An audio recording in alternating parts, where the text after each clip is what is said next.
During your practice of Satipatthāna Vipassanā meditation, you can remove your mental defilements. There are three kinds of removal: momentary removal, temporary removal, and total removal. In the practice of Vipassana, we can understand the two kinds of removing. We have already explained the first removing, momentary removal.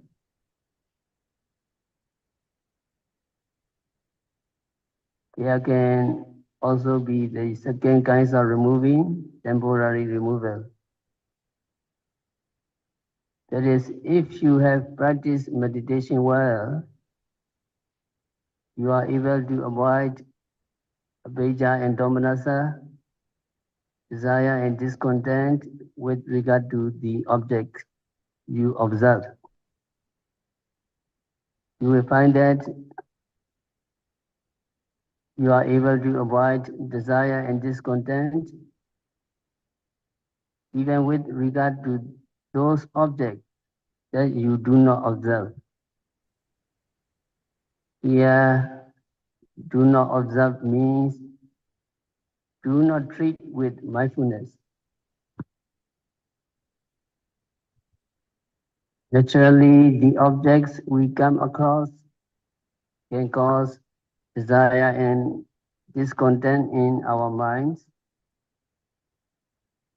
If we do not practice mindfulness on the object, then we will have attachment, or we will have a will towards that object.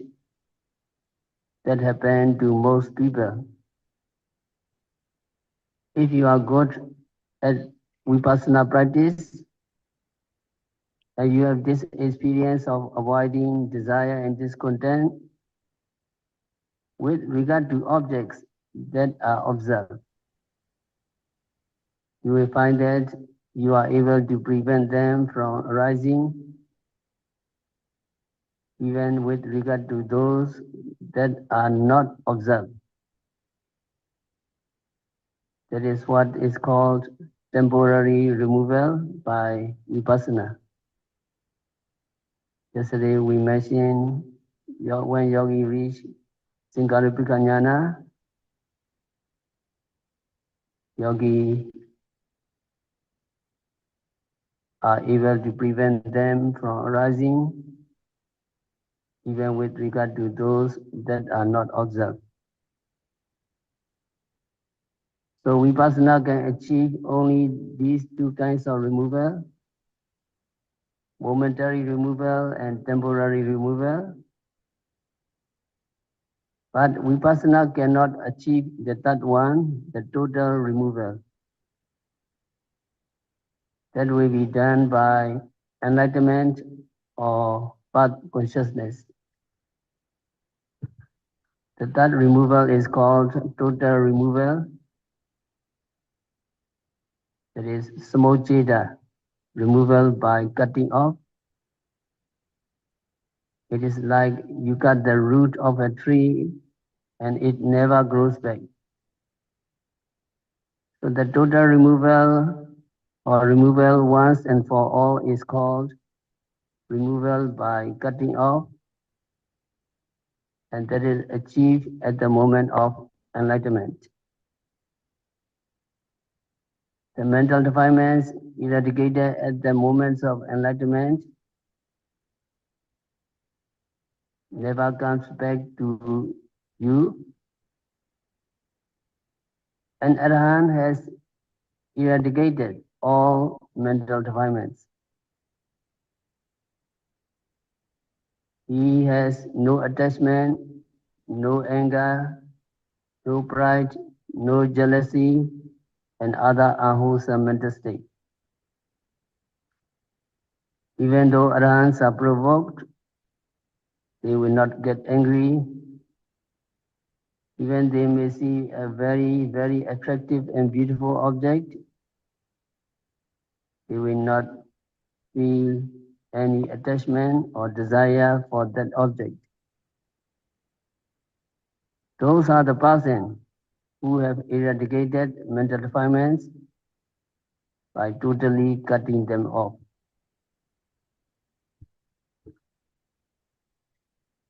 When Buddha said, Vinaya loke veja domination, overcoming desire and discontent in the world,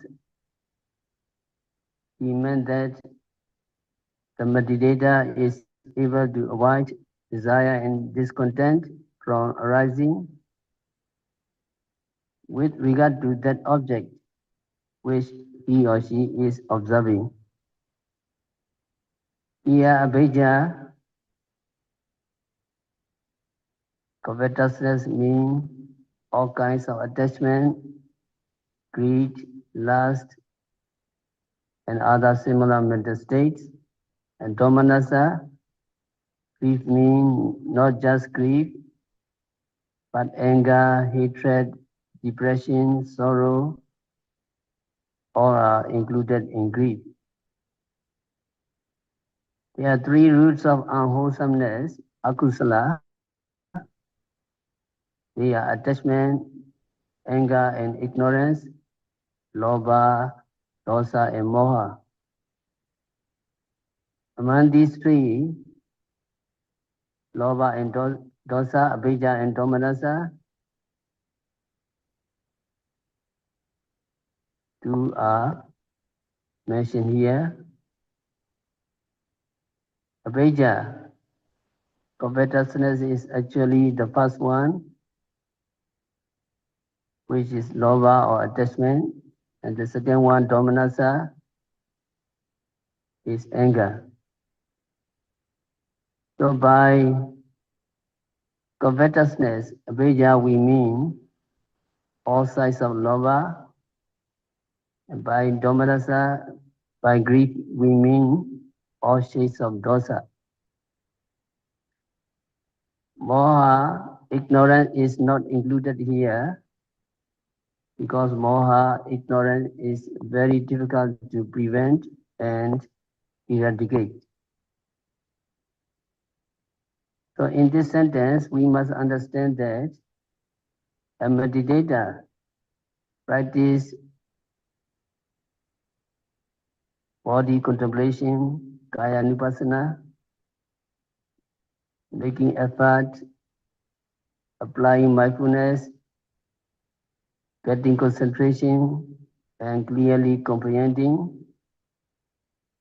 And at the same time, he or she is able to avoid abhijja and domanassa, covetousness and grief from arising. It is the same with regard to feeling, vedana, to consciousness, citta, and to dhamma object, dhamma. The commentary says that the statement overcoming desire and discontent or covetousness and grief refers to overcoming of all the 5 mental hindrances, because when covetousness and grief, that are the strongest of the 5 mental hindrances, are mentioned, we must understand that the other mental hindrances are also mentioned. You know the 4 foundations of mindfulness, 4 kinds of setting up of mindfulness. There are 4 because there are 4 kinds of object: kaya, body, vedana, feeling, citta, consciousness, and dhamma object. The first one is body, kaya. You contemplate the body in the body. Sometimes body does not mean the whole physical body, but a group of some material properties. Breathing is also called the body. Different parts of the body are also called the body. By the word body, we must understand anything that is associated with the body. You contemplate the body in the body, you see that body as impermanent, suffering and non-self, and ugly. You see the true nature of the kinds of body by practicing Satipatthāna meditation diligently. Then you contemplate feeling. Feeling is a mental state. Now we have pain here, physical pain, and we experience that physical pain with our mind. In our mind, there is a mental state called feeling, vedana.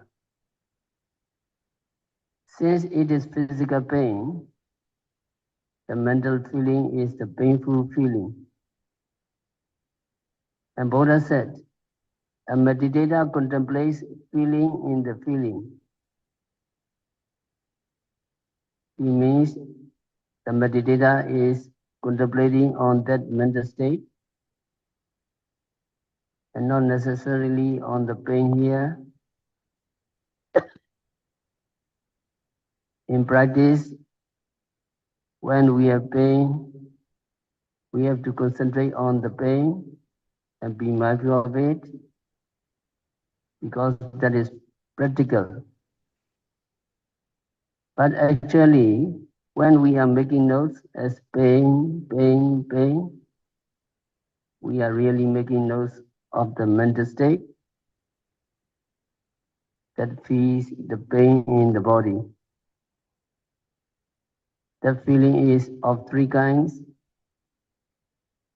Sometimes pleasant feeling, mostly unpleasant feeling, and neutral. If you do not identify these feelings with yourself, you capture the feeling thoroughly and you regard them as feeling apart from you because you patiently note every arising feeling and you can contemplate the feeling in the feeling which is impermanent, suffering and non-self. And you contemplate the consciousness. Consciousness is usually translated as mind, but consciousness is a better translation. The Pali word is citta, that means consciousness. In Buddhist psychology, mind is composed of four things: Vedana, Sanya, Sankhara, and Vijnana. Feeling, perception, mental formation, and consciousness. So what we call mind is a group or group of or combination of four things. Sometimes there may be confusion regarding these terms, mind and consciousness. Let's say mind is composed of two things. First, consciousness and mental factors. Consciousness is defined as the awareness of an object. Here, awareness is not like awareness in the practice of meditation. It is just mere awareness. It is like I'm aware of someone there at the side, although I'm looking this way in front. That kind of awareness is called consciousness. At least it is called consciousness in Vidama. The English words may mean more or less than that. I'm not sure. So we understand that although we use the word consciousness for the word citta, it is not an exact translation of the word. Consciousness is defined as a mental state, which is the awareness of the object. Only when there is awareness of the object can there be contact with the object, feeling of the object, liking of the object, disliking of the object, and so on. So these mental states, such as contact, feeling, liking, disliking, etc., are subordinate to consciousness, but they are also components of the mind. The mind is first divided into two, consciousness and mental factors.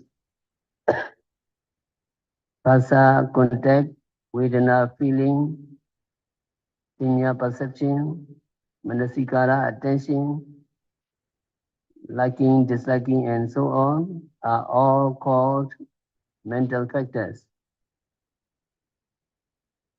According to Vipassanā, there are 52 mental factors, and these 52 are grouped into three: Vedana, Sinya, and Sankara,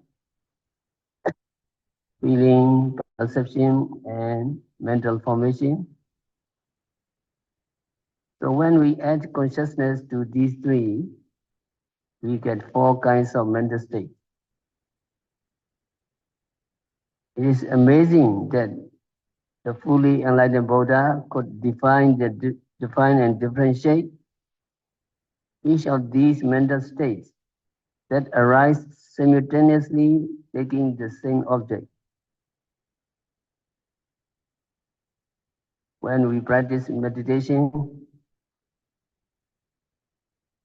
we note sorry, sorry, or depressed, depressed. That means we have a consciousness accompanied by sorrow or something like that. It could be contemplation on consciousness.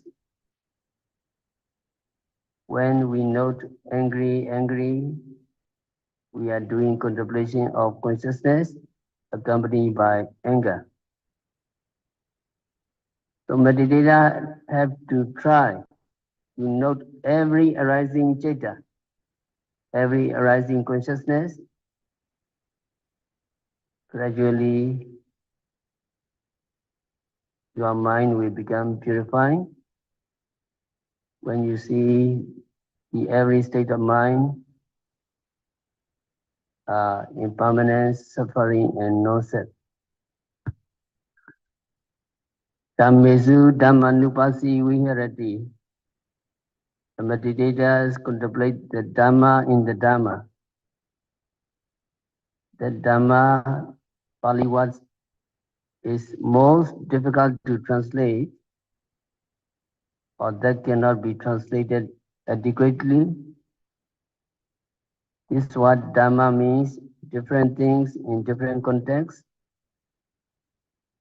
We cannot translate the word Dhamma with just one English word. If we do, we will be wrong. Here, Dhamma simply means the objects that are the five mental hindrances, Nivarana, the five aggregates, Pinchakanda, the 12 bases, Ayatana, and the 7 factors of enlightenment, 7 Bojjhanga, and the 4 noble truths, Chattari Ariya Sichani. They are called Dhamma in the discourse. So we cannot translate this word. Mostly Dhamma is translated as mind object or mental object, but each of these translations is not satisfactory. So it is better to keep the word Dhamma untranslated to avoid confusion. Dhammesu Dhammanupasi Viharati. Dwelling on Dhamma objects. If you concentrate on anger, then you are doing contemplation on the Dhamma. Here, Dhamma does not mean teachings or discourse or other things. If you see something and you are mindful of seeing, then you are doing Dhamma object contemplation.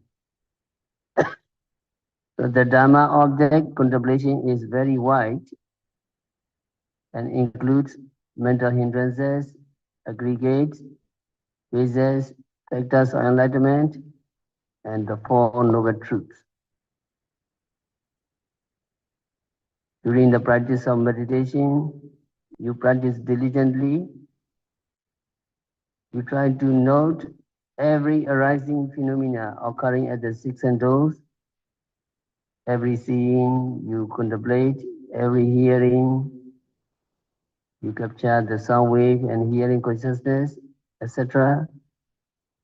Every smelling, tasting, touching, and knowing. If you can observe every seeing, hearing, etc., you overcome all mental defilements. So now we have already mentioned you practice these four foundations of mindfulness trustlessly. And so when you are really practicing, do not try to find out which one you are doing. It is a distraction. As a practitioner of Vipassanā, you have to take what is there at the present moment. Do not try to find out whether it is the body or it is the feeling, it is the consciousness or it is the Dhamma. Whatever there is, if the object is prominent and present, you have to take note of it. Your duty is to be mindful of that object very quickly. A moment late, you will miss the true nature. So take immediately, thinking, hearing, rising, falling, walking, standing. Every kaya, citta, vedana, dhamma, you need to observe immediately. Then you will not have desire and discontent regarding that object. In order not to have desire and discontent, we have to be mindful. We have no time to find out whether it is citta or dhamma, consciousness or dhamma or other things. When we practice Vipassanā meditation, we practice all these four foundations of mindfulness as they come along. So long as yogi are mindful of the object at the present moment, you are doing fine, your meditation is good. What is not good is when you are carried away by your thoughts and forget about meditation for some seconds or maybe some minutes. It is not good. But so long as you are mindful, you are doing the right thing, your meditation is going well. Sometimes yogis think that if they do not concentrate on the main object or primary object, they are not doing meditation. Sometimes yogi think, oh, I have to spend time and waste time noting the mind going here and there, and I have not have much time to concentrate on the main object. Whether you are aware of the main object or the secondary object, so long as you are mindful at the moment, you are doing fine, you are meditating and practicing Vipassana. What is important in Vipassana meditation is first, to be mindful of the object at the present moment. Sometimes you may miss to be mindful, and then by becoming aware that you have missed, the missing also becomes the object of your meditation. So you have to note missing or something like that before you go back to your home object. There should be mindfulness always, mindfulness here, mindfulness there. And if you can keep mindfulness intense, then you will make rapid progress. And you will begin to see the true nature of the psychophysical phenomena. That is, you will begin to see the Namarupa mind-body process arising and disappearing. When you see the arising and disappearing, you also see that they are impermanent. When you see they are impermanent, you also see their suffering nature and also non-self nature. Or you see that you have no control over these mind matter process. You see that they arise and disappear at their own free will. So when you see them, you are said to see the three general characteristics of all conditioned phenomena, sankhara. Seeing of these three general characteristics of all conditioned phenomena is the essence of Vipassana. If you practice Vipassana, you must see these three characteristics, because the word Vipassana means seeing in different ways. And seeing in different ways means seeing the light of impermanence, seeing the light of suffering, and seeing in the light of non-self. What is important in Vipassana is to see these three characteristics. And in order to see these three characteristics, we need to observe, we need to watch, we need to pay attention to the object at that present moment. In order to pay attention to the object at the present moment, we need to make effort, atapi. Without effort, nothing worthwhile can be achieved. That is why Buddha said, atapi sambhajano satima, ardent, clearly comprehending and mindful. When we fulfill these conditions, being ardent, really comprehending and mindful, and have concentration, we will be able to overcome avijja and domanassa, desire and discontent regarding the objects we observe. So there is a summary of the discourse called Mahāsatipatthāna Sutta, the great discourse on the foundations of mindfulness. If you understand the summary this much, I think you have a firm understanding of what mindfulness practice is. And so you will understand how to practice mindfulness meditation. And there are other detailed instructions for the practice of mindfulness. We hope you are familiar with all these instructions. Following these instructions, making effort, applying mindfulness, and seeing phenomena clearly, you all can overcome all mental defilements. So we will continue another subject, the Four Noble Truth, tomorrow. The Four Noble Truth, Dhamma Vipassanā, is very important among the teaching of the Buddha. So we will continue tomorrow. We have to stop our discourse for today. By practicing Vipassana meditation, by observing every phenomena occurring at the six senses, continuously and meticulously,